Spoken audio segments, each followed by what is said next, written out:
एक राजा की 3 सीख। बहुत समय पहले की बात है। सुदूर दक्षिण में किसी प्रतापी राजा का राज्य था। राजा के 3 पुत्र थे।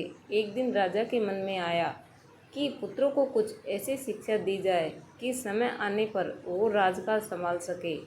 इसी विचार के साथ राजा ने सभी पुत्रों को दरबार में बुलाया और बोला, पुत्रों, हमारे राज्य में नाशपाती का कोई वृक्ष नहीं है। मैं चाहता हूँ तुम सब 4-4 महीने के अंतराल पर इस वृक्ष की तलाश में जाओ और पता लगाओ कि वो कैसा होता है। राजा की आज्ञा पाकर तीनों पुत्र बारी बारी से गए और वापस लौट आए। सभी पुत्रों के लौट आने पर राजा ने पुनः सभी को दरबार में बुलाया और उस पेड़ के बारे में बताने को कहा। पहला पुत्र बोला, पिताजी, वह पेड़ तो बिल्कुल टेढ़ा मेढ़ा और सूखा हुआ था। नहीं नहीं, वो तो बिल्कुल हरा भरा था, लेकिन शायद उसमें कुछ कमी थी क्योंकि उस पर एक भी फल नहीं लगा था। दूसरे पुत्र ने पहले को बीच में ही रोकते हुए कहा।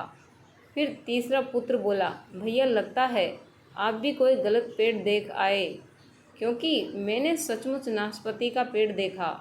वो बहुत ही शानदार था और फलों से लदा पड़ा था।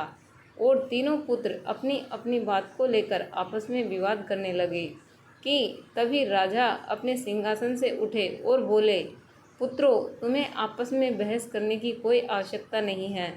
दरअसल तुम तीनों ही वृक्ष का सही वर्णन कर रहे हो। मैंने जानबूझकर तुम्हें अलग अलग मौसम में वृक्ष खोजने भेजा था और जो तुमने देखा वो उस मौसम के अनुसार था। मैं चाहता हूँ कि इस अनुभव के आधार पर तुम 3 बातों को गांठ बांध लो। पहली, किसी चीज़ के बारे में सही और पूर्ण जानकारी चाहिए तो तुम्हें उसे लंबे समय तक देखना परखना चाहिए। फिर चाहे वो कोई विषय हो, वस्तु हो या फिर कोई व्यक्ति ही क्यों ना हो। दूसरी, हर मौसम एक सा नहीं होता। जिस प्रकार वृक्ष मौसम के अनुसार सूखता, हरा भरा या फलों से लदा रहता है, उसी प्रकार मनुष्य के जीवन में भी उतार चढ़ाव आते रहते हैं। अतः अगर तुम कभी भी बुरे दौर से गुजर रहे हो तो अपनी हिम्मत और धैर्य बनाए रखो। समय अवश्य बदलता है। और तीसरी बात, अपनी बात को ही सही मानकर उस पर अड़े मत रहो। अपना दिमाग खोलो और दूसरों के विचारों को भी जानो। यह संसार ज्ञान से भरा पड़ा है।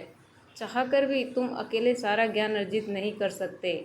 इसलिए भ्रम की स्थिति में किसी ज्ञानी व्यक्ति से सलाह लेने में संकोच मत करो। तो फ्रेंड्स, आप भी अपने जीवन में इन 3 बातों का ज़रूर ध्यान रखें। तो फ्रेंड्स, कैसी लगी मेरी ये कहानी? यदि पसंद आई हो तो वीडियो को लाइक करें और ज़्यादा से ज़्यादा शेयर करें। और ऐसी ही रोचक कहानियाँ जानने के लिए हमारे चैनल को सब्सक्राइब कर लें। वीडियो को अंत तक देखने के लिए धन्यवाद।